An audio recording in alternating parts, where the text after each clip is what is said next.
Welcome to the So You Wanna Get Fat podcast. I'm your host, not your typical chef, Brian Sao. And today with me is my co-host, as always, my favorite ball of buttery French goodness, Frenchy. I'm working on it. You're working on it. Should we tell people what I've been doing? Wait, what have you been doing? I just, fasting without wanting to. I just forgot to eat. And how many days has it been? Since Sunday. Since Sunday. Holy crap. Well, I usually get reminded by hunger pains. Yeah. And I haven't had any. You haven't had a That just goes to tell you how fat I am. We're going to get to that a bit later, but first, Yes. we have a special guest Very today, excited and I today. want to introduce our guest, someone very cool. He's the CEO of Woolco Foods, the highly regarded food distributor to the New York and New Jersey area with over 10,000 quality products. He has a bachelor's in English literature and language, and also a doctor of law. Also, the host of the Profitable Table podcast, which I have been listening to a lot as of late. You should definitely check it out at all places that you listen to podcasts. Today we have Steven Toboroff. Thank you. Nice to see you. What Great is to be going here. on? Thank God, man. Everything is good. It's exciting to be here and to talk to you guys. It's nice to be in the city. We've got absolutely gorgeous weather Today today. is a first. So it was really a beautiful day to, stay home late and come in and roll into the city. So this is awesome. Awesome. Yes, Well, you need to know when to come into the city from Jersey. That's for It's sure. a science. That's for sure. Yeah. That's for sure. No doubt.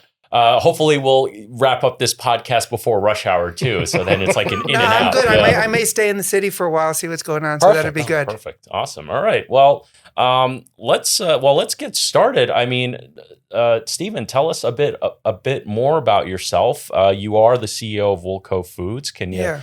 Let's start off. I gave a little introduction about Woolco, but how about Sure. you tell the audience more about Woolco? Absolutely. So Woolco Foods, we're, I guess, called a broadline distributor. So we would sell anybody in the hospitality business, hotels, restaurants, caterers, bakeries, institutions, you name it. Pretty much everything that they would use. So fresh produce, cheeses, non-food items, groceries, whatever a hospitality establishment would need. And we're in Jersey City, so we sell all 5 boroughs of New York, the suburbs of New York, and the whole state of New Jersey. And been in business since 1987. As you'd said before, I was an English major at the University of Chicago, graduated college, did a few different things, came back to New York, and went to law school. And halfway through law school, my father, who owned 50% of Woolco, passed away. This was in 1999, so I was 28. And he had another business partner, wasn't related. He and I have a good relationship and had a good relationship, so I took the stock instead of it. And we were in New York City on Gansevoort Street for many years. We moved to Jersey City, 1 mile outside the tunnel, in 2004. So it's amazing how time flies. But yeah. So Woolco Foods was started by your father in New York, founded in New York? Yeah, Woolco Foods was actually a reflection of the merger between my father's company, which was called Libby's Farm, and my father sold primarily poultry, dairy, those items. He merged with a company called AR Foods, which was owned by Robert Krivlin, who sold primarily produce and groceries. So it was a really good merger.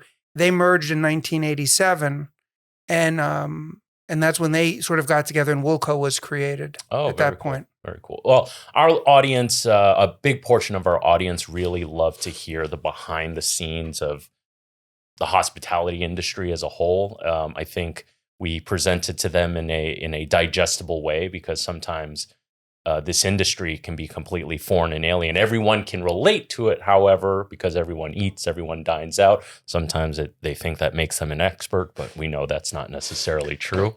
Right. So yeah, it's cool to have someone like you here to kind of lift up the veil a little bit because we're coming it from the restaurateur perspective, and you're coming from it from the you're literally providing the products for the restaurants. No, absolutely. And that what you just said is one of the primary reasons I started the Profitable Table podcast, because it was exactly what you said.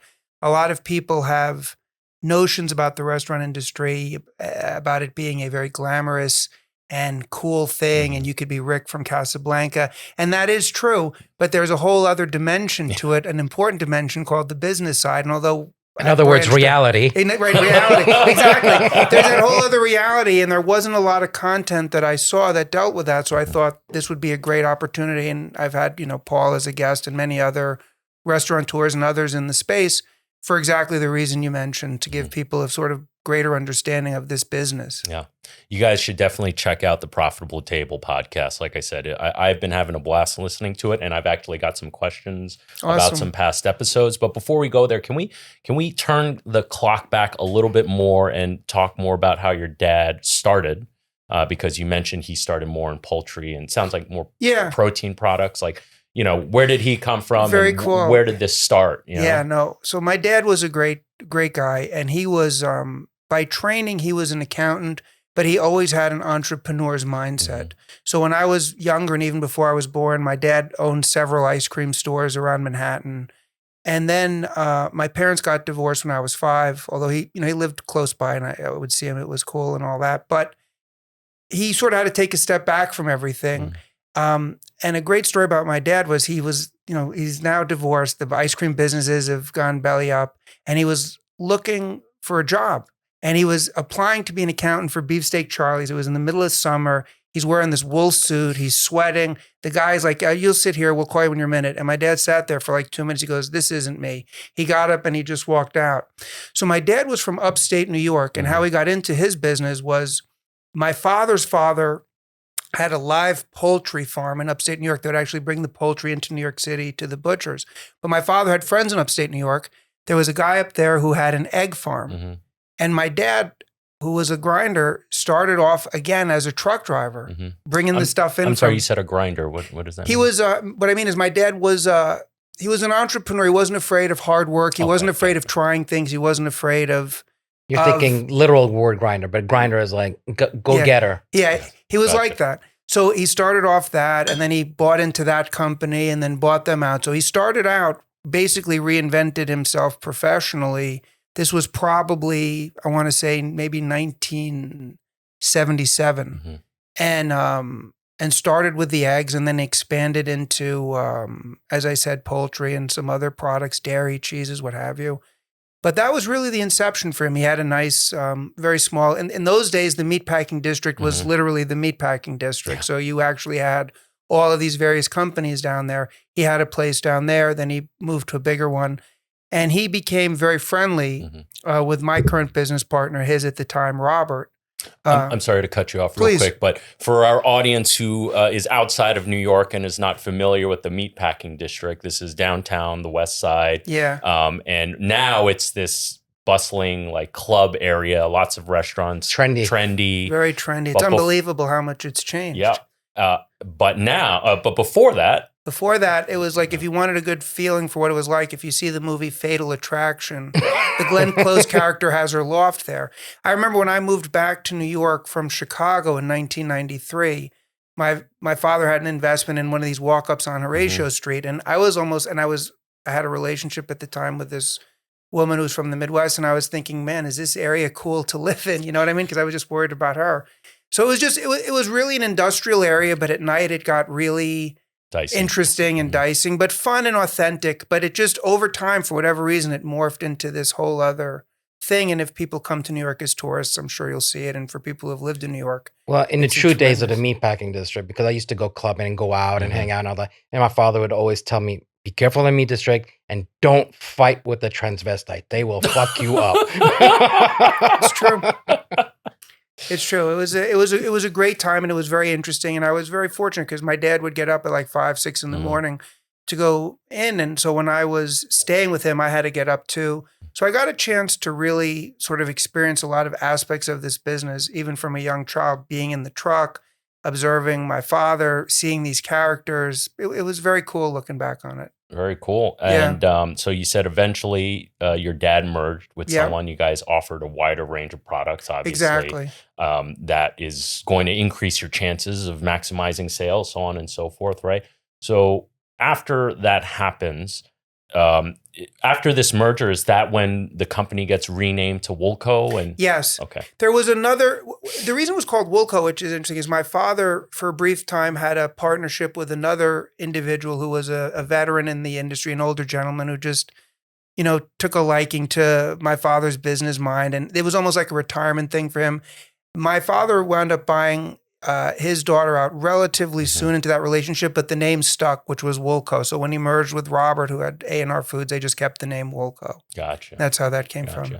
And so you went to school for English literature, but you ended up the CEO of Woolco. Yeah. So I'm assuming you've always had an interest in literature and things. And what did you originally see your path, your future being before you became the CEO? Yeah, I mean, I always, and to this day, I love reading fiction and nonfiction. At that time, I did mostly fiction. At that time, I probably envisioned myself doing something creative, writing. Actually, the first job I had after college was as a script reader for New Line Cinema. But cool. it was cool, but I was such like an ideological, egotistical person that I felt that it was like inauthentic of me, and I quit. I was very, very idealistic. But when I got honest with myself, I realized that to be a sustained writer and to be a sustained creative person, and you can be very creative in business, it just wasn't, something that I was really committed to. But that was something I was interested in, either creative or perhaps going into academia. And then, as I said, I graduated. I had a few different jobs, moved back to New York. And my father was always an entrepreneur. He had an entrepreneur mindset. So he had said to me, look, if you're interested in perhaps coming to Woolco or doing another business venture with me, your education and background is insufficient, really, because my dad was a CPA. So he said, you should really get an MBA or a law degree. I always had an intellectual interest in the law. So I ended up going to law school, and I loved it. And actually, I had a job. The way law school works, if you do well your first year, you're on law review. The big law firms come and recruit, and then they offer you, it's a summer job, and then you take that, and then your third year you go. So I had a job lined up at a firm called Cadwalader, Wickersham, and Taft. But unfortunately, my father passed away. It was really unexpectedly midway through my second year of law school. And at that point, I'd had enough exposure to Woolco to know that I enjoyed it. I'd had enough exposure to law school to know that I really enjoyed it intellectually, but I didn't want to be a professional lawyer. It's a brutal life. Like I might have done it for a year or two or three, but it wasn't something that motivated me. But I didn't want to finish law school and pass the bar and do all that because it was important to finish what I started. And then, thank God it's worked out beautifully because I've really enjoyed on every level, being at Woolco and being the CEO and business and all the different stuff that goes along with that. You said that it was very important for you to finish law school. I wish a lot more people, a lot more young people and young cooks felt the same way. I definitely feel like nowadays people tend to. Well, you actually talked about this in your podcast. You were saying how when you have a new sales rep, sometimes you have people working for you, when they start, they're on like this emotional high, but then the real work starts when you kind of get like into the grind and the everyday and stuff like that. So you mean when reality sets in? When reality sets in, the emotions settle down. This is going to be my offering to this whole podcast, repeating. But then you also said something very interesting. You talked about some employees, how when they come in, they believe they know it all. They believe what they're doing. They're doing things perfectly, but in fact, and they can be very good, talented people, but usually that's a mindset of defensiveness. I thought that was kind of interesting when you brought that up in the podcast. It can be. I mean, you see with people, and it's not just employees, just in life, and we can see it in ourselves as well. There's all kinds of inner narratives going on all the time. Yeah.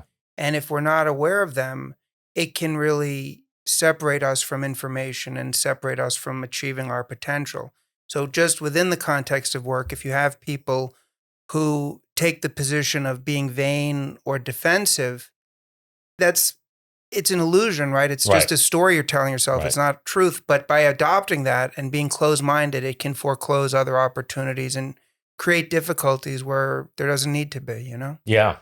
I'm jumping the gun a little bit. I actually wanted to get into that a little bit later. But just when you mentioned that it was very important to you to finish law school, that for me, resolve was, for me, it was like, I would have, I went to law school at night the same day that my dad passed away because that was a value system that he instilled in me. So I would have felt, had I not done that, it would have been a dishonorable thing to do for him. So, one of the big things that he believed in and I believe in is, if you start something, see it through, finish it, no matter what. So that was where Basically that a came no from. excuse attitude. Yeah, no excuses, no bullshit, right? Yeah. All right, so your father passes away, unfortunately, and then you come into Woolco Foods, and you've been doing it for how long now? How long have you been Since CEO? 1999, 25 years. So clearly you're enjoying yourself. Oh yeah, no, very much, very much. I mean, it's led to other things. We started our own private label of food items back in 2019. When we moved to Jersey City, we purchased the building, which led to, it's one real estate endeavor, but it's a nice one, and it can lead to other opportunities. The food line led to and continues to be quite interesting, and the business itself is very, stimulating. As I was saying before, you can be incredibly creative in business, and business requires you to utilize so many different talents and attributes. You constantly have to be learning, right? You have to be aware, attentive. Really makes you sort of constantly work to be the best version of yourself. So it's been very gratifying. Yeah. And so now I heard another thing where you said Woolco started its own line of foods. So I'm hearing this theme of constant evolution from when your dad merged. He had one set of products, joined with someone who had produce. This becomes a bigger company, and now you guys are expanding into your own food line. What was the thought process behind that? Well, the thought process is we have the relationship with our customers. So our customers buy from us for a variety of reasons, whether it's our reliable delivery, the quality of our products, the pricing, the people with whom they interact with.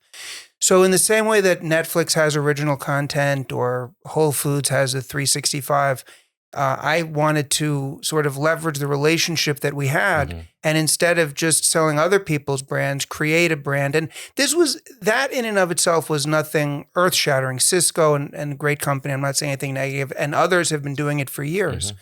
But the approach that I decided to take was to partner up, not use a co-packer, but partner up with some of the best, highest quality manufacturers so that our label, which is called Holland and York, was going to take a stand on being high quality.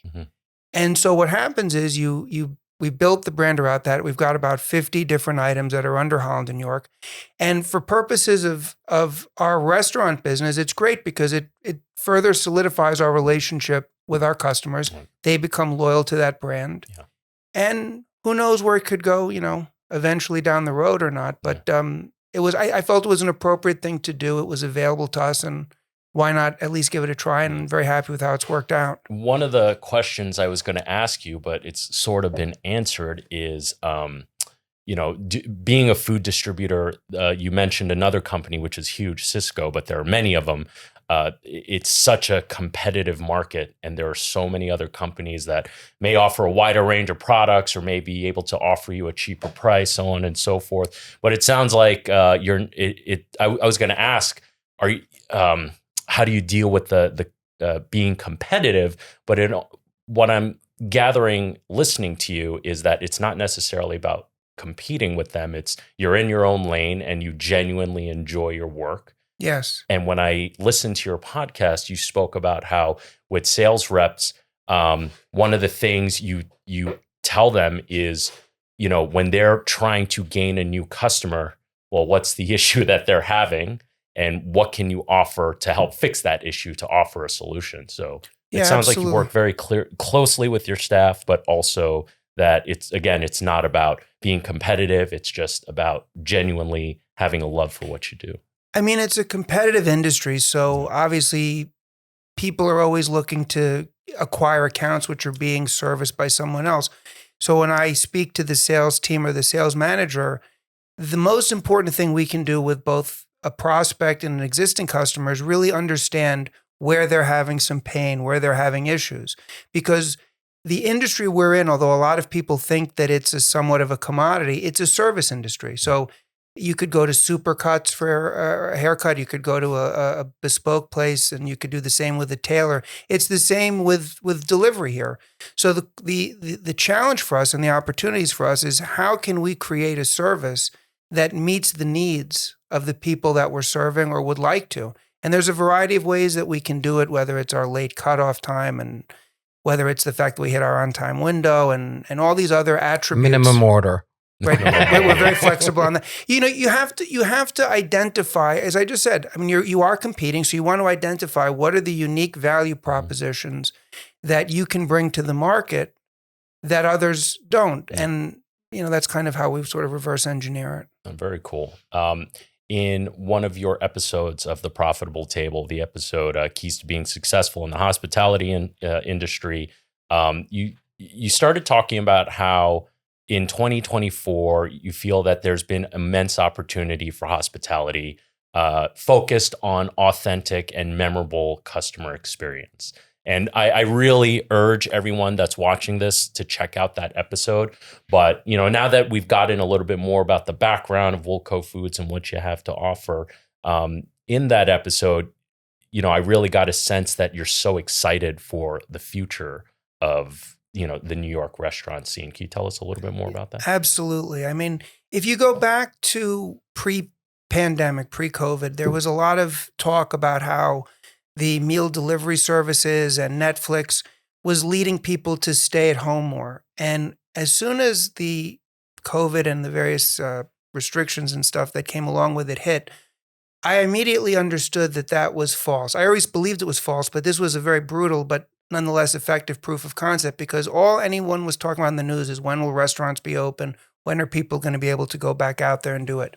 And now that we're a few years behind it, you can see that the desire for people to enjoy a restaurant or a nightclub or a bar with their friends is not something that can be disintermediated by technology. In fact, technology only enhances it because people want to take pictures and post it on Instagram and do reels.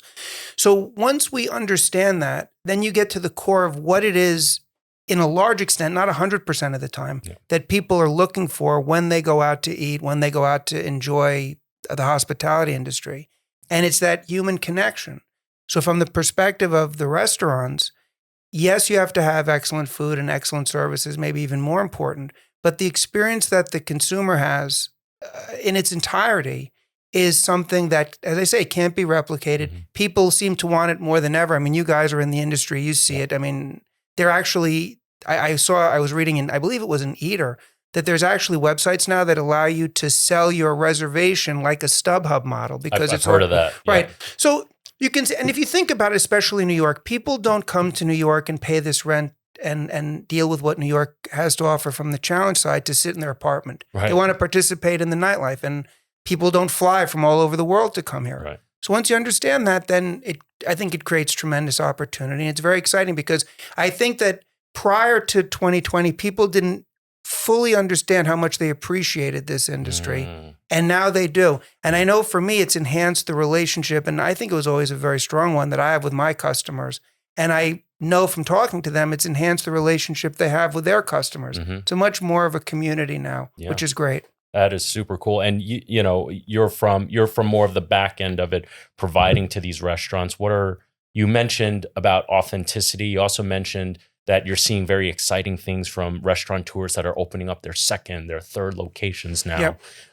What are some of those observations that maybe the average consumer doesn't see that you may see, in your opinion? Sure. Well, with respect to the second location, there's always a cyclicality to that, because prior to 2020, the biggest complaint that I heard from restaurants, the biggest challenge was, we're making money, we're successful, but our rent just got jacked up 40, 50%, and it's made it unsustainable.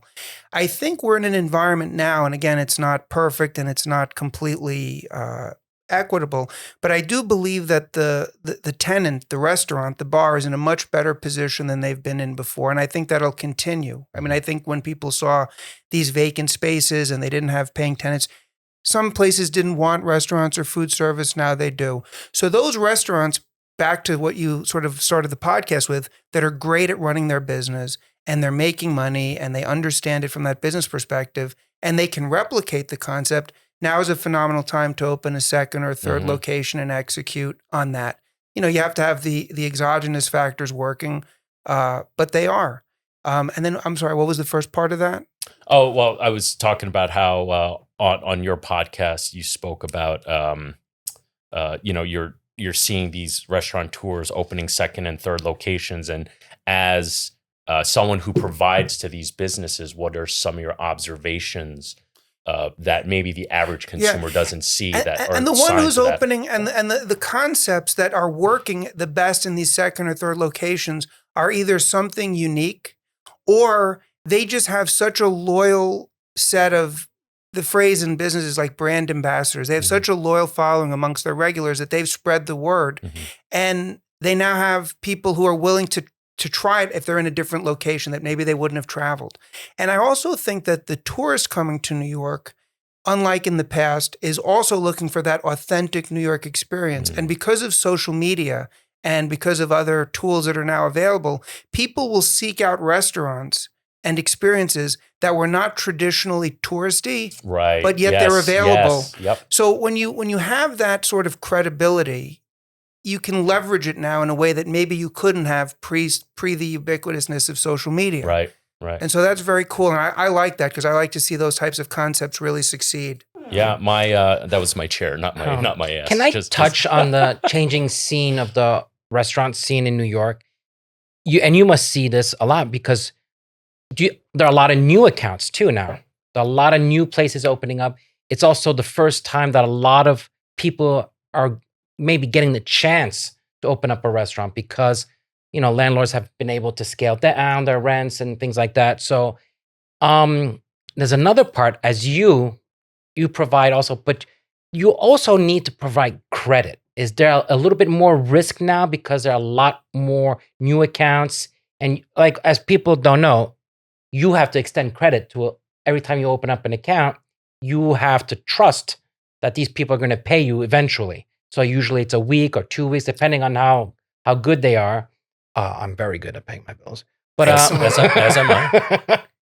It's a great question. I love that. But do you see that change and how it's affecting maybe the restaurant scene? So what I'm seeing, and I love that question because it's been embedded in our business model, because you're exactly right. If you go back pre-2008, one of the strategies that businesses such as mine would use to capture new customers is they would say, look, if Woolco's only offering you 14-day terms, we'll offer you 30. If they're offering you 30, we'll offer you 60. And we never deviated from that. That was something I did learn from my father, and he's correct, because it's exactly what you said. We're extending credit. A lot of times it's unsecured. A lot of times, the restaurant industry is notorious. You're taking a chance. So we never deviated from that. But what was interesting is we've always been counter-cyclical. So after the crash happened in 2008, in 2009, we picked up a ton of business because our competitors who had extended credit to very risky accounts that couldn't pay, they backed off, even from quality accounts, and we went into the fold. And so the same thing, and I believe 2008 was kind of a watershed. So to answer your question, Paul, I think that the overall industry has gotten more in alignment with the way we've been, meaning people will ask for credit. And if they fill out their credit apps and if they have an appropriate, list of assets or whatever is necessary, they get the appropriate, rating, if you will, then they can be given terms. But a lot of these new places, they're not going to get terms if they can't establish that. And I don't think people are gambling as much.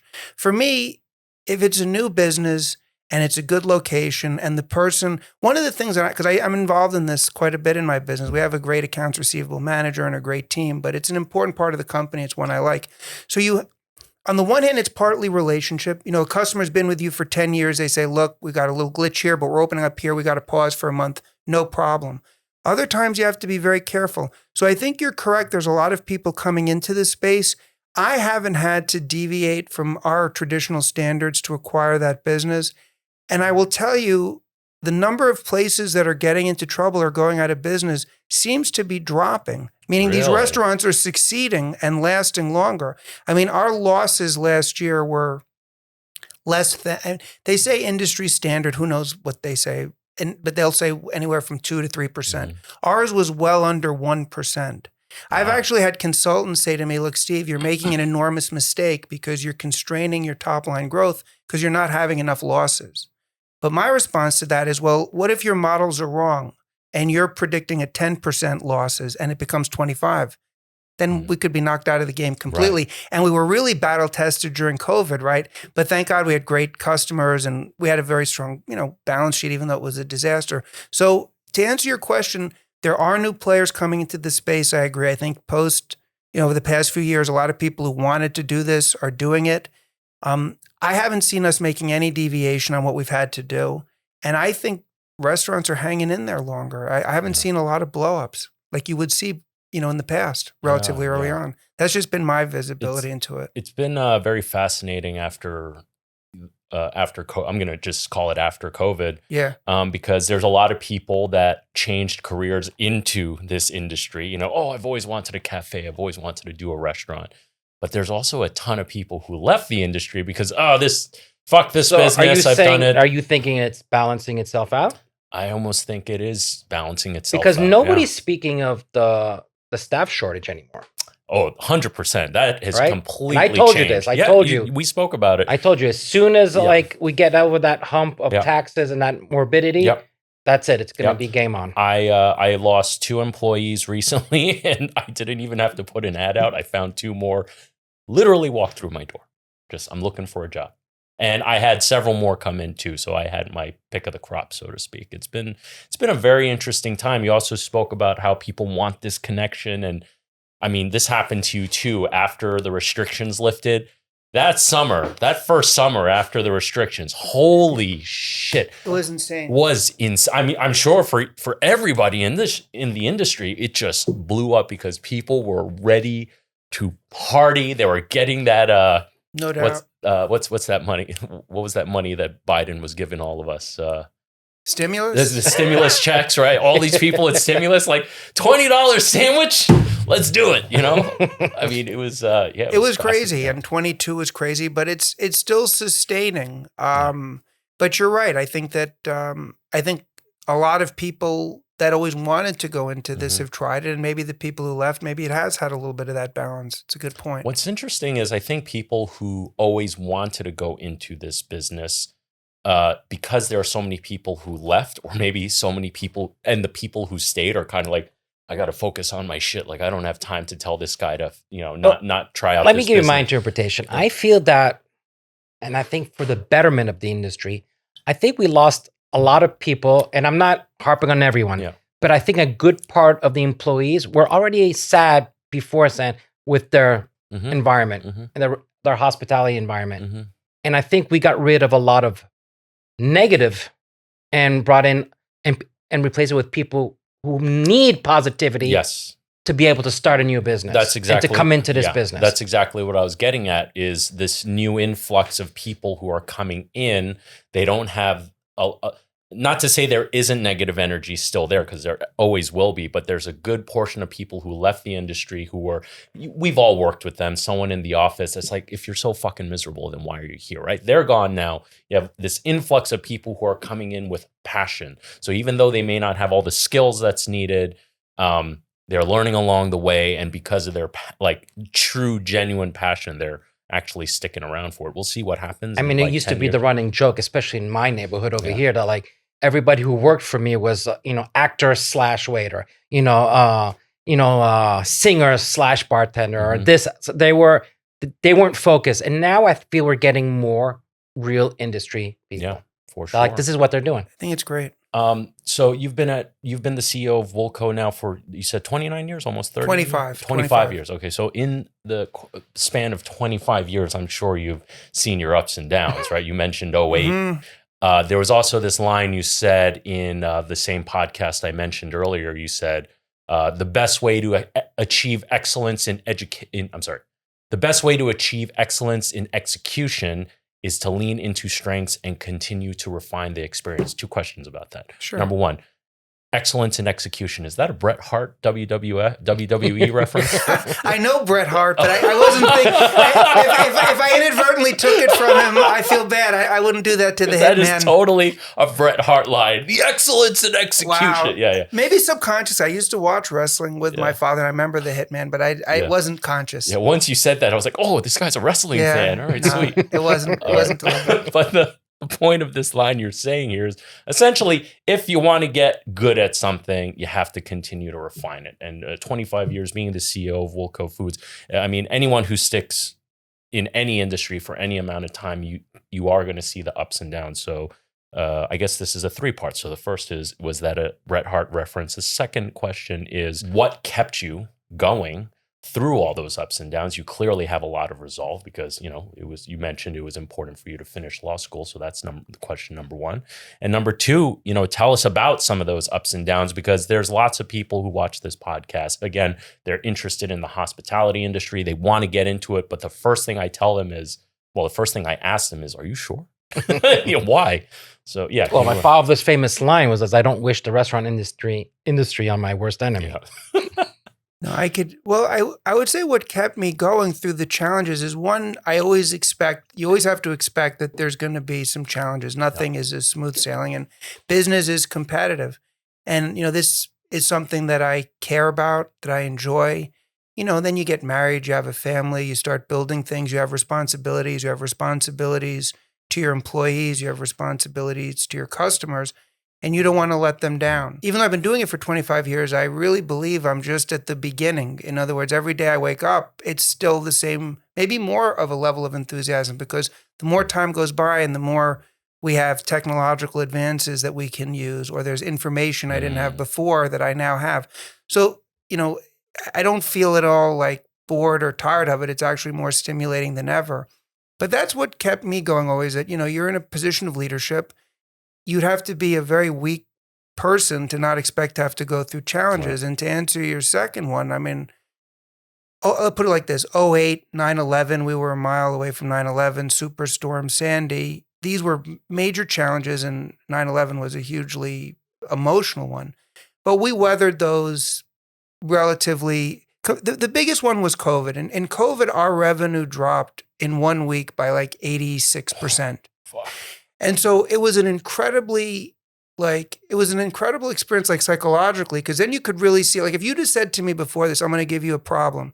Your customer base is going to be largely closed. They're going to stay closed for about 12 months. And there's going to be all kinds of restrictions on what you can do, what your employees can do, and all this other stuff. And you're going to have to deal with it. I would be like, impossible, cannot be done. Yeah. I have out of left field, because I'm very curious about this. So you could just imagine restaurants, like we had to deal with perishables.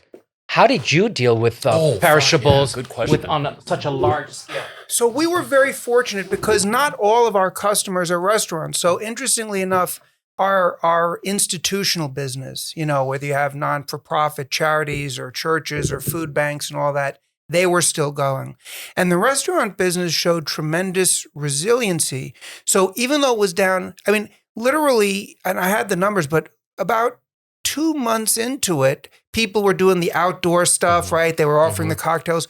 So we had we have a very nimble team. We didn't bring in any stuff. We just pivoted. And we talk about pivoting, and this was kind of a great exercise for our team. We, like everybody else in our industry, like within 72 hours, we had a website up that was catered to home delivery. We were delivering to people's homes because it was one of those odd logistical moments in time where Woolco could deliver to your home the next day in New York and New Jersey, and Amazon and Fresh Direct had a 5 to 6 day wait. So it was one of those, very weird moments in time. And it shows I was really blessed to have phenomenal management, and everybody rallied, and it was great. But I explained to people, look, this is exciting and it's fun, but at some point their supply chain issues are going to come back online, and we're not going to be competing with Fresh Direct or Amazon. But that was one of, to just finish up, like that was a major challenge. And what I did was I essentially prayed a lot, it really strengthened my relationship with God. And I'd say about, a lot of sleepless nights and a lot of stuff, but about 5 weeks into it, I was just like, fuck it. Either we're getting through this or we're going BK, but we're not going to quit. Right. And then 2 weeks after that, I started to say, wait a minute, there's opportunities here. So I told my sales team, I said, look, while everybody else is hiding under their desks or complaining, we're going to be the ones, call everybody. This is your chance to reach out to anybody you want in the industry. And it's totally non-transactional because these places were closed. But be a source of encouragement, of solution. Introduce yourself. If you listen to some of the podcasts I did during that moment in time, I said at the time, we're going to get to the other side of this. I don't know when. And I definitely didn't think it was going to take this long and they were going to play all those games that they fucked around with. But nonetheless, I knew we were going to get to the other side of it. And if that's the case, then let's lean into it now. Yeah. Now, that wasn't the original thing. It took me 6-7 weeks to get my bearing. I had great management. But then once I had it, it was like, fuck it, let's go. Yeah. Oh, And that was gave me it. fucking goosebumps. I love Yeah. stories I like lo- that. I Don't you love love that stories. stuff? I love that. So I don't know if how much you know about me, Steven, but I have a restaurant, very small sandwich shop in Williamsburg, Brooklyn. We opened up literally the summer of the COVID restrictions lifting. Before that, I was the CDC at Beauty in Essex. And when I opened the shop, we started off strong and then we hit this super low, but it was also what I consider to be my first business. And there was one point, and he knows very well because I would cry on his shoulder. There was at one point, there was like $5,000 in the bank account. And I was like, I don't know if I can make this work. I was like, you know what?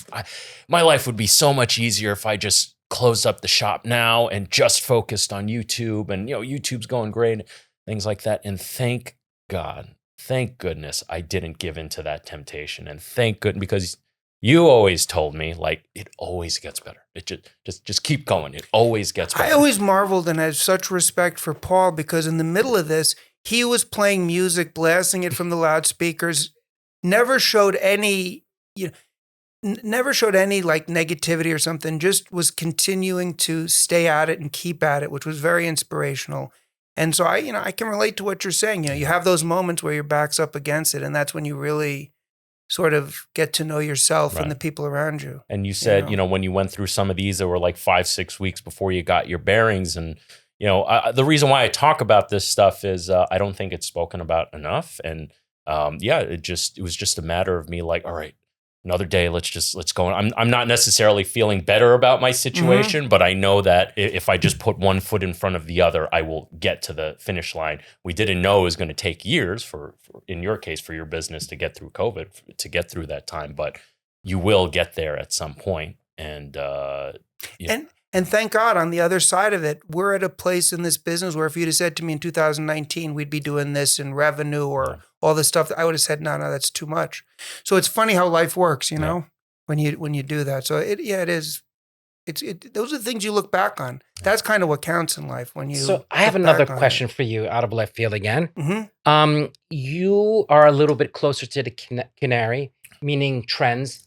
And when I mean trends, technology, what do you see? Because at the end of the day, we're not going to get a robot to cook for us. At the end of the day, you got to use trucks, you got to use drivers. But do you see anything happening where there's a technology that you're very interested in for the future?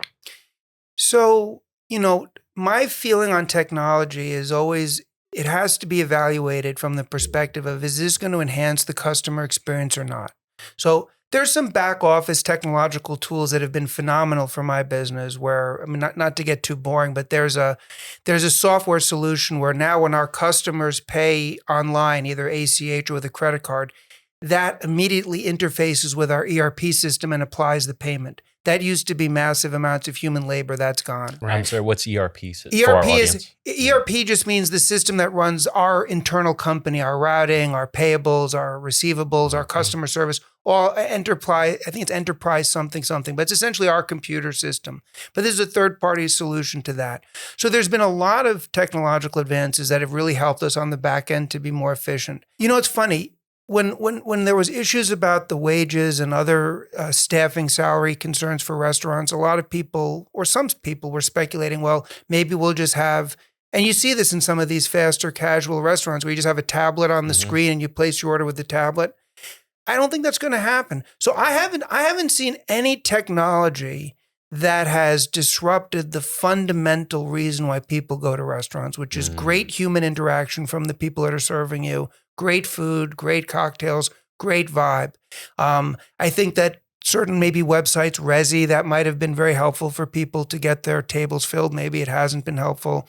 I think that certainly social media is a technology that's been phenomenal for restaurants. It's a cost-free way to share whatever you want to share. But I have not seen anything. I mean, the biggest one was the POS, when you had that type of thing. And these POS systems are great for restaurants. But I haven't seen anything that, like you're talking about, where robots cooking. Maybe they can do that in. I mean, one of the things that that they thought was going to be a huge technological change, but I think it actually worked to the benefit of the restaurants. And I talked about this, were ghost kitchens.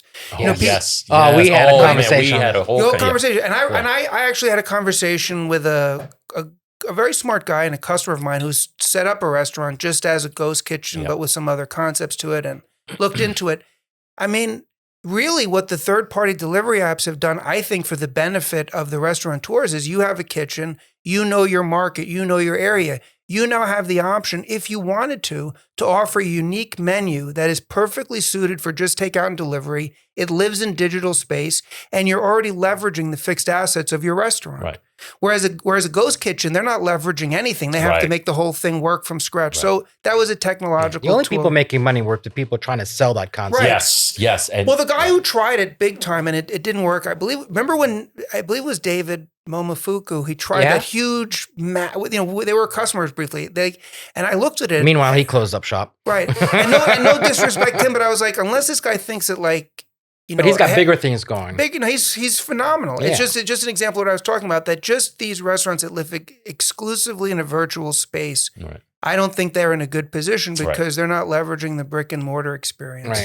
Exactly. Yeah. There were times I was thinking of going into that direction, but there is something about the human interaction. But to add to what you're saying, if you have a brick and mortar to add to that, to expand your spot's ability to collect revenue by offering a different product, but you're utilizing the same equipment sets, so on and so forth. Yeah, definitely works that way. But a digital brand that no one recognizes in any way, no one has a connection to it because they never went to that restaurant at any point, or you can't Instagram it, so to speak. And I don't care what anyone says, but 90% of food that gets delivered to you looks like shit by the time it arrives. No, absolutely. And there was an article in the Wall Street Journal that was very pessimistic. This was about markets outside of New York. I watched an interview. I was going to do a podcast on this even, with Marcus Samuelsson, came out a couple weeks before, that was so positive on CNBC. But what I was going to share in this podcast to encourage these other people, it may not work, but you can have a restaurant that's got a phenomenal nighttime business, great bar crowd, or it's a sports bar.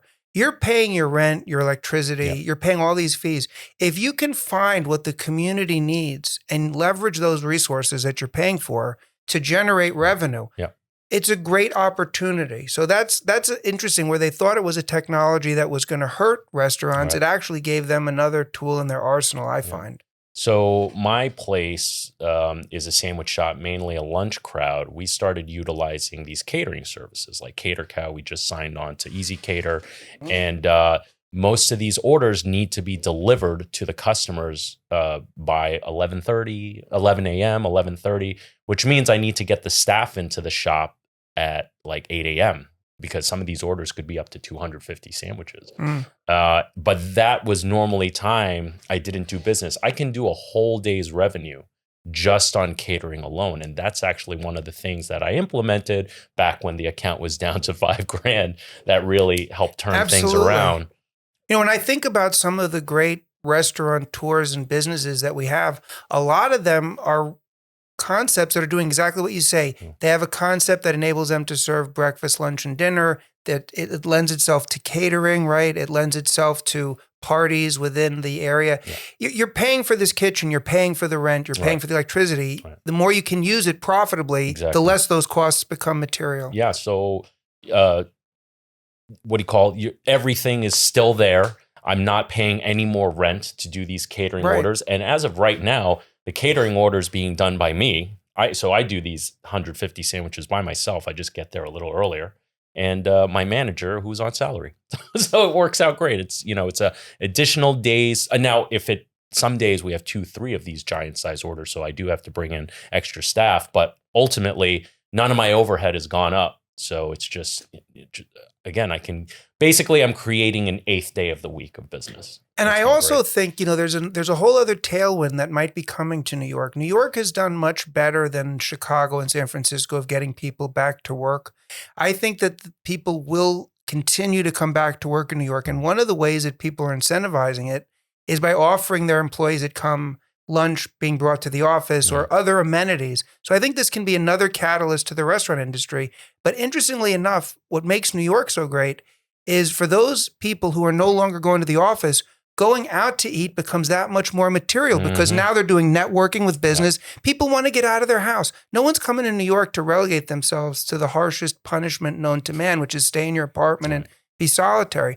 So that's, I was just thinking about that with the catering. The catering business could really have a leg up into 24 and 25 as more and more people come back to the offices. Yeah, that's what I'm hoping for. And now I'm trying to think of ways to increase our evening business. I've been thinking of getting a beer and wine license to offer beer. We'll see. I'm still juggling ideas, but just like your dad evolved the company, you evolved the company by offering your own products. The evolution can't stop, right? You always have to adapt and pivot. Let's go back a little bit. You spoke about how you have this incredible team. You have this incredible team of managers. How during the pandemic in 72 hours, you were able to get this new website up. And I notice a theme in a lot of your podcasts is talking about your staff and talking about your employees. And you spoke about some really cool things. Here I quoted, creativity and hospitality, actively encouraging creativity. It's hard to, so this is where I added a little line. It's hard to find balance because oftentimes you need things done a certain way, especially in the kitchen, right? You need this steak seared this way, but in repetition, you can find efficiency through creativity. So talk to me a little bit more about, what you were talking about. You want to listen to everything and you want to get all the information. That was another thing you kept saying, this word information. From your staff. You want to listen to it. Doesn't mean you necessarily need to apply it, but elaborate on that. Sure. So with respect to the creativity, our managers, many of them have been with the company 10, 20, 30 years. And ultimately what you want to get out of the people that are in your organization is the best they have to offer. And people work for compensation. But it's been found that to the extent that people have creative ownership of their job, they care about it anymore, just like any of us who put our heart and soul and creativity into it. So it's exactly what you say. There are things that need to be done properly and repetitiously that are non-negotiable. But within that context and sort of outside of it, the more discretion I find that I can give the managers, the more they take ownership and responsibility for their decisions, the better things are. I'm reminded of what General Stanley McChrystal wrote in a book, which is he was head of special forces. He said, whenever we'd have to do a mission, I would talk to my top people. And 9 times out of 10, unless they had a horrible idea, I would agree with them because by agreeing with them, they now have ownership of it. So it's partly getting the most out of people, partly making the job exciting so that people feel like when an emergency hits, people feel deeply connected to your company. That's a culture that you can't just talk to people about. It comes from years and years of doing it. So that's what I like to do. And then as a part and parcel of that, I think it's vital to be the type of person where people can come to you and disagree with you. I don't want to be the type of boss or CEO where people feel they just have to yes me, because that's only going to hurt me. If I'm the type of person where people know that I can say something and they say, you know what, Steve, I hear what you're saying. I think we should do it this way. And then I listen to it.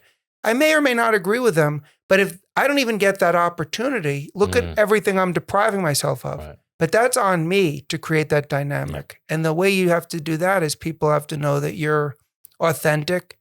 You have to, I guess, engender some respect. And you have to have that culture where people are comfortable disagreeing with you. Yeah, it's an interesting balance because, again, at least from my position being the chef, you want the sandwich made the same way every single time. And sometimes that can ingrain a culture of like, no, shut your mouth. This is how you're supposed to do it. And finding that balance of being approachable so they feel they can speak to you, because oftentimes they can come to you with great ideas. I've always felt that you need to give employees a learning curve. And sometimes that learning curve is costly. But it serves its purpose in solidifying their ownership of their position and the joy of them doing their job. I always, when they come up to me with a question, and I always respond like, well, what would you like to do? How do you want to do it first? I know what I want. I just And then more than likely they come up with the better idea or approximate idea or the same intuition. And then it usually, and then they obviously have ownership now. Right, and they run with it. And they run. Yeah. I think I've only started to incorporate that mindset this last couple of years. For the longest time, I was a very shouty, angry, well, so were you, but I've heard it, very shouty, angry chef who wanted things a very specific way. But now that I've become a restaurant owner and seeing a lot more of the dynamics and the ins and outs, and while I did own a restaurant back 10 years ago and it failed miserably for obvious reasons, listening to you speak about that, being willing to accept that information and hear from your employees, that really resonated with me because again, it's something I feel I've only really started to, employ myself. But it's interesting because sometimes you will it's a balancing act because sometimes you'll run into employees who may think they are providing you with good information. And this touches a little bit upon what I mentioned earlier, that there are people who feel that they're doing everything perfectly and you want to shoot them down. But how do you kind of filter the bullshit, I guess, is the simplest way to put it. But now the responsibility falls on the owner to make those decisions on the spot. Yeah, 100%. I mean, ultimately, it's the flip side of that is everybody has to understand, and they do understand that if somebody gives me an idea or gives me their perspective, if I choose not to accept it, they have to be okay with it. Right. That sort of putting your ego or defensiveness to the side goes both ways. Mm-hmm. With most people, if you are an active listener, it's okay. You do come across people in business who are irrational.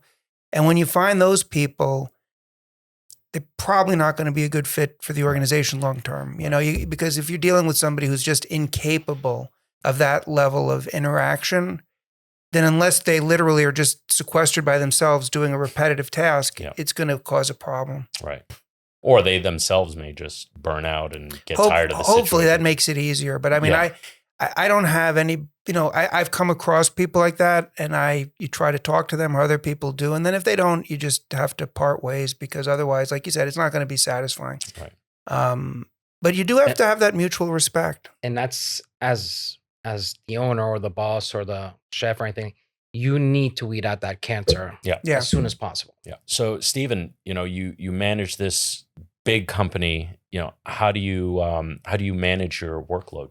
How do you pick and choose your battles? Tell us a little bit more about your thought process there. No, it's a great question. I mean, you have to preserve your energy, right? Mm-hmm. So you can't fight every battle. So what I do is I live a pretty, I would say, simple life. I love what I do professionally. I love being, with my kids at home doing stuff. I like to exercise and run and learn. And I try to just take care of myself like that because I feel very, gratified with what's going on, because you live in your mind, right? Mm-hmm. So if you keep that good, but you can't fight every battle. Yeah. So you do have to decide, is this worth my energy or not? You have to consciously make those decisions. I feel that every minute I'm awake, I'm engaged in the business. That might mean that I don't come into the office till 11:30 if I have stuff to do in the morning, but I might get on a call at 6 a.m. to do stuff. When you're the owner and you're the leader of the organization, your primary responsibility, I think, is to chart the course for the future. Ultimately, what you want to do is have the company running without you having to be responsible for any job. And I've had to catch myself where I've gotten a little too involved. Yeah. It's not good for the company. But you can't fight every battle. Yeah. You have to be a strategic thinker. You have to constantly work on being in control because if you're not in control, circumstances can bait you into an emotional response. Mm. That's not a winning. I don't want to do that. Right. So I have to constantly try to put myself and be conscious that, hey, I'm going to deal with this with my intellect. Yeah. I saw a poster behind Deion Sanders, which encapsulates this, the coach of Colorado. It said, "My feelings are not qualified to make decisions for me, but I am." Wow. So, you think about that and you have to have that composure and choose your battles. Yeah. Very cool. I was like my father. He was never make a decision in the heat of the moment. Yeah. Always just take a step back, save it, write a letter, Yeah. don't send it. Right. Abraham Lincoln did that. It's a great story about Lincoln. He wrote this letter, a very nasty letter to a general, put it in his drawer, never sent it. And it worked out, obviously. So but again, it's a self-discipline. Some people aren't even aware that they should be doing it. Then some people don't even want to put in, because it's hard. Yeah. We all want to react Yeah. and we all have feelings, but you have to ask the bigger question. Is this going to serve my purpose? Is this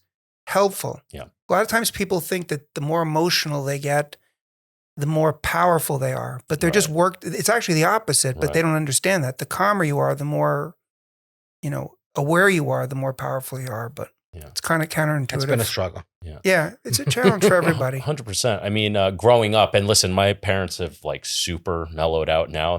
And I have a great relationship with them, but growing up, my dad was a small business owner and, a small Chinese man, being a mechanic in the middle of Brooklyn at Dean Street and Flatbush Avenue. We had to deal with some shit over there, and I've seen him, and I think he had to be emotional just to kind of stay tough and just not have people fuck with him. But he was an emotional guy, and he would just blow the fuck up all the time. And that's just how I learned to deal with employees and business. And it's okay to do that, as long as like there have been circumstances where I'm dealing with somebody and I say to myself, this person is going to be easier to get what I need out of if I start raising my voice, if I start acting agitated, as long as it's a conscious choice. Yeah. I just don't want to ever let shit get on top of me where I'm like, 5 minutes later, I'm like, oh, what the fuck did I just say or do? Yeah. But sometimes you have to do that because it depends on, you're dealing with your counterparty. Yeah. Not everybody can be dealt with in that way, and you have to have an option. But I can relate to what you're saying. My dad also, he could lose his shit, he was a strategic thinker. Yeah. And kitchens are famous for having screaming chefs. Yeah. Yeah. But there's a piece of the puzzle in a kitchen that's missing that nobody else understands, is that time is of the essence. Yeah. And you need to get your point across now. Right. And we'll deal with it after, and we'll talk it out later. I'll explain it to you later. But right now, just do what I say, because time is of the essence. Right. Everything is perishable. Like, there's no times like, hey, no, I see what you're seeing like now. And meanwhile, the tickets are just coming down. Yeah, it's a great point. Very good point. And that's where. Very good point. My father actually, when I told him I wanted to become a chef, he was like, why? And I said, well, I love the action. It's so much fun. And he said to me, Brian, I love my business. My dad's a mechanic. He's still doing it to this day. And my dad said, I love my business because if I don't have time to fix this car, I call the customer and I tell them the part didn't arrive. Right. Usually it's right there, but I didn't get to it and I can just move on. He said, in your business, if they want a steak, they want it right now. And you can't call them and say, the steak didn't arrive. You just can't answer. Such a great point. That's such a huge component of the hospitality industry that people have to handle, which is the pressure. I feel it in my industry. If our trucks don't get to the customer in their delivery window, we're getting calls, justifiably so. So there's that huge component in hospitality, which is the pressure of time constraints, and you have to deal with it. Now you're mentioning trucks, the logistics and the work that goes behind just making sure the trucks That's are a running. whole job Holy in cow. itself in an industry. Yeah. I mean, right? Because you're 100%. You're so many businesses in one. Yes. You're a bank. You're a provider. You're a trucking business. Yes. You're a refrigeration business. You're like, it's so many you need businesses. people who have expertise in the product. Yeah. Like, well, there's so many layers to it. And Definitely. Yeah. I mean, you are like, I know what a restaurant is, but they are everything a restaurant is, but tenfold. Because not like their delivery system is even monster. I mean, there's so many moving parts in the hospitality industry, period. I think at every level. Yeah. But for what you do, I think it's particularly unique and interesting for what you do, because you're not just supplying the restaurants, but you're receiving product. And you have to deal with another side of people. I mean, just like restaurants, we have to deal with customers. We have to deal with our vendors. But tell us a little bit more. Yeah, I mean, we're operating 24 hours a day, and so you're correct. We have a night crew at night. They come in. They have to load the trucks properly. The truck drivers leave at 4 a.m. During the day crew's receiving merchandise from all different vendors. It has to be received properly, put away properly. Now, their technology is helpful. But you need terrific people. You need people that are attention that are detail oriented, people that are able to handle time pressure, people who can think on their feet. So you're going 24 hours and you have these different responsibilities. And if there's a breakdown in any aspect of it, you have a problem. If the guy receiving the produce doesn't inspect for quality properly, now you've got a problem with customers, right? And then customer service has to deal with that and sales has to do it. If the night crew is picking orders incorrectly and they put stuff on the wrong truck, that's a problem. If the truck driver not only doesn't get there on time, but then is rude. So you have all these different challenges, and that's where culture comes in, and you have to simplify culture. And I think the one thing everybody at Woolco gets is whatever we need to do for the customer, do it. We'll worry about it later if it made sense financially, if it made sense on a continuous basis, but we've got to get this done. And if something isn't done properly, we take responsibility. We don't point fingers or bitch and say, oh, like if I have to get Paul his stuff at a certain time and I fail him, well, I can't call him up and say 5 drivers didn't come in. How's that his problem? Right. I have to deal with it either financially or some other constructive way to take responsibility. But you're correct. There's all these different dimensions to it. But I think I know that everybody in our company gets that. Yeah. And we're very blessed. We have a lot of great people that are doing it. And the technology does help in those areas with the trucks and the loading. We, our main channel is, this podcast channel is something fairly new. The main channel, we react to cooking videos. And there's been a series of these videos where it's just clearly atrocious cooking. Sometimes it's on purpose. Many times it's not, and they think they're hot shit, and you're just watching this train wreck happen. But I wanted to do this series of videos where we recreate these terrible dishes and taste it from a professional chef standpoint. And Paul was always adamant about not doing that. And then it reminded me of what Chef Chris Santos, who I used to work for at Beauty and Essex, he would tell me, if you don't get the food to the customer on time, like, not only did you piss away all the work from the cook, but also the delivery guy who brought you the product, to the guy who received the product at that distributor, to the farmer. Like, it goes back all the way. And that was the first thing I thought about when you were saying, like, no, like, we are not going to cook that shit. Like, I'm not going to waste my time or energy. So the reason why I bring this up is really for our audience. When you waste food, when you're like, food is sacred. So not only are you like breaking the hearts of guys like us, but you have people like yourself who operate these massive companies that employ so many people, and you're basically like shitting on all the work that happened along that supply chain. Well, perishables take priority. Yeah. And what's the most important perishable? What is it? Time. Yeah. There you go. Can't get that back. Nope. Doesn't matter how much money you got, you can't get it back. Yeah. So. Wow. Steven, this was very, very cool. Very cool. For me too. I really enjoyed talking to you guys. It was really enjoyable, and it's the first. Let's not make it the last, though. No, love it. I really appreciate what you guys are doing, and listen, really enjoyed myself. It's great to talk this through with other professionals and get different perspectives as well. So this was great for me. Yeah, definitely. And we, like, my family and his family have a generational relationship. So this goes back a couple of generations. Well, it goes back to before Woolco. Yeah. It was Libby, wow. right? Yeah. And you're right. And then, so we go back. And what's so amazing about Paul is, again, the restaurant industry is so competitive. Yeah. To have this restaurant and this lineage, I don't think people who are not in the industry understand. I mean, you if I were to give an analogy, I like baseball. You're talking about like Albert Pujols. You know, you're talking about guys that have in the 500 home run club. It's Hall of Fame status. And to get to that, you have to be executing in every aspect of this business at the ultra high level. So I have a lot of respect for that and what you've done. So I'm going to end with a little compliment towards. Wait a second. Can I possibly be the oldest customer at Woolco?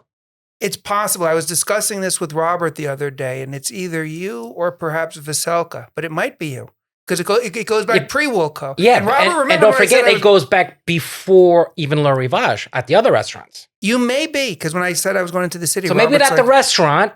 Well, maybe the restaurant too. Maybe. But I know family-wise, we might be absolutely the oldest customer. It's either you guys or Veselka. That's my recollection. Because I know I've been responsible for 40 years, and there was like a whole generation before me. So Well, that's the thing. If you went back to Libby's Farm, and then I know Veselka went to AR days, those are the real OGs, pre-Woolco. So so if you guys want to taste some OG New York, Woolco Foods, Le Ravage is located at 340 West 46th Street. Oh, thank you for the plug. New York.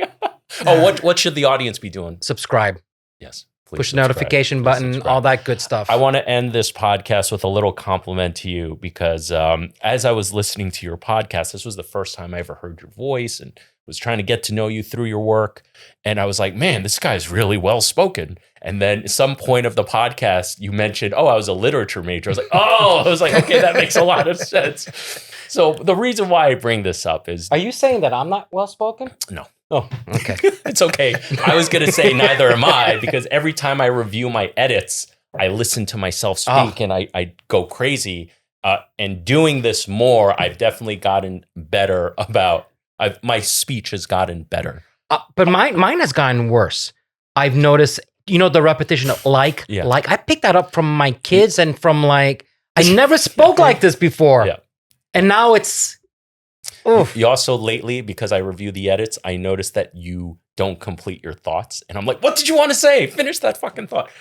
Before we head out, what's some advice you can give me if I want to be better spoken? I think, I think you guys are both really well spoken to begin with, but I guess the advice would be... That was bullshit.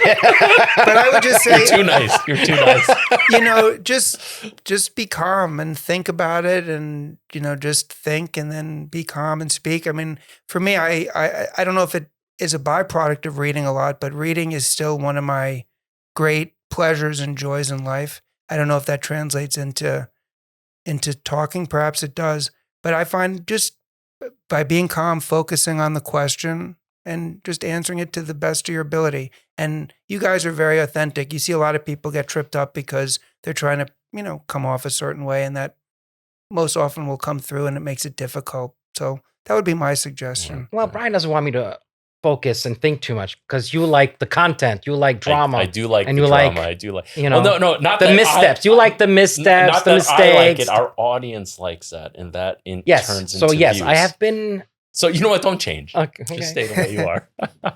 Steven Toboroff, before we go, please look into this camera and let everyone know who you are, where they can find out more about you. Sure. So my name's Steven Toboroff, CEO of Woolco Foods. Probably the best place to find me would be you can go to our website at woolcofoods.com. You can go to our Instagram page at Woolco Foods.